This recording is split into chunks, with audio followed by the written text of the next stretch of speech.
రాష్ట్ర వ్యాప్తంగా ఖాళీగా ఉన్న 2,50,000 ఉద్యోగాలను పెంచాలి. ధరలకు అనుగుణంగా మెస్ ఛార్జీలను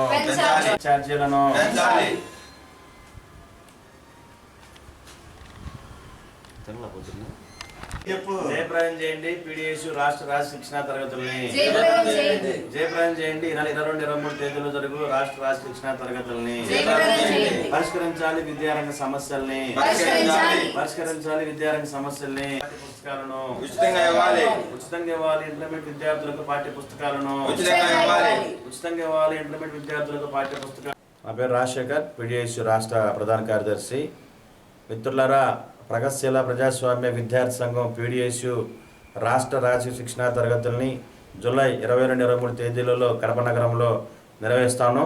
ఈ క్లాసులకి రాష్ట్ర వ్యాప్తంగా విద్యార్థులు అట్లనే యూనివర్సిటీ వ్యాప్తంగా విద్యార్థులు ప్రొఫెసర్స్ హాజరవుతున్నారు.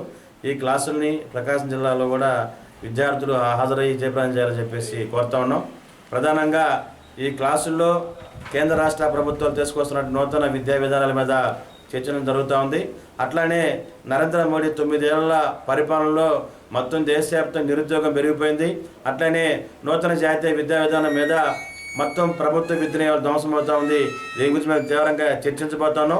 అట్లనే ఇవాళ మనం చూస్తే రాష్ట్రంలో జగన్మోహన్ రెడ్డి ప్రభుత్వం 5 ఏళ్ళు కావస్తూ ఉంది. నేను అధికారంలోకి వస్తే కేజీ టు పీజీ వరకు ఉచిత విద్యను అందిస్తాను జగన్మోహన్ రెడ్డి. ఇప్పటికి 4 ఏళ్ళుగా వస్తుంది. ఈ రాష్ట్రంలో మొత్తం విద్యారంగం అస్తవ్యస్తమైపోయింది. ఒకవైపున నాడు నేడు ప్రకారం పాఠశాలను డెవలప్ చేస్తామంటూనే మరొక వైపున పాఠశాల ధ్వంసం చేస్తున్న పరిస్థితి చూస్తూ ఉన్నాం. ఏదంటే రాష్ట్ర కేంద్రంలో ఎక్కడ కూడా అమలు చేయని విధంగా ఈ రాష్ట్ర నూతన జాతీయ విద్యా విధానం అమలవుతోంది. ఫలితంగా 3, 4, 5 తరగతుల వల్ల హై స్కూల్లో విలీనం అయిపోయిన పరిస్థితి కనిపిస్తున్నాం.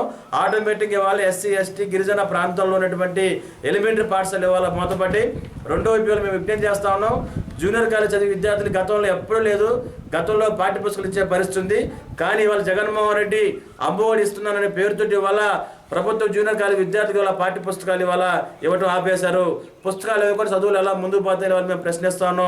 అట్లనే ఇవాళ రాష్ట్ర వ్యాప్తంగా 50,000 డిఎస్సీ పోస్టులు ఖాళీగా ఉంటే ఇవాళ పోస్టులు భర్తీ చేయకుండా ఇవాళ కాలయాపన చేస్తున్నారు.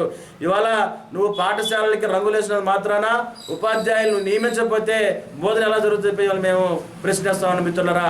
అందుకని ఇవాళ ఈ రాజకీయ శిక్షణా తరగతుల్లో అనేక విషయాల్ని చర్చించబోతాను. ఇవాళ మరో వైపున ఉన్నత విద్య ఇవాళ కుంటుపడిపోయింది. ఇవాళ అన్ని యూనివర్సిటీల్లో వీసీల పోస్టులు ఖాళీగా ఉన్నాయి, టీచర్ పోస్టులు ఖాళీగా, లెక్చర్ పోస్టులు ఖాళీగా ఉన్నాయి. మరి రాష్ట్ర వ్యాప్తంగా యూనివర్సిటీలు 80% పోస్టులు ఇవాళ ఖాళీగా ఉంటే యూనివర్సిటీ ఎలా అభివృద్ధి చెందే ఇవాళ మేము ప్రశ్నిస్తా ఉన్నాం. ఇక్కడ ఒంగోలు నగరంలో ఆంధ్రప్రదేశ్ యూనివర్సిటీకి కనీసం రూపాయి కూడా నిధులు విడుదల చేయకుండా ఇవాళ జాప్యం చేస్తా ఉంటే యూనివర్సిటీ ఎలా అభివృద్ధి అని చెప్పి మేము ప్రశ్నిస్తాను మిత్రులరా. అందుకని రేపు జరుగుతున్న రాష్ట్ర శిక్షణ తరగతుల్లో అన్ని విషయాలు మేము చర్చించబోతాను. భవిష్యత్తులో పెద్ద ఎత్తున ఆందోళన చేస్తాం. ఈ సమస్యను పరిష్కారం చేయకపోతే రాష్ట్ర వ్యాప్తంగా జగన్మోహన్ రెడ్డిని ముట్టడిస్తాం కూడా తెలియజేస్తున్నాం. ఈ స్థాయిలో ఆగస్టులో కూడా రాష్ట్ర వ్యాప్త విద్యా సంస్థల బంద్ కూడా మేము పిలువడం జరుగుతుంది. కాబట్టి విద్యార్థులు ఈ క్లాసులకు హాజరు కావాలని చెప్పేసి. పేరు మానస. ఈ నెల 22, 23 కడపలో జరిగే రాష్ట్ర రాజకీయ శిక్షణా తరగతులను జయప్రదం చేయాల్సిందిగా కోరుతున్నాను.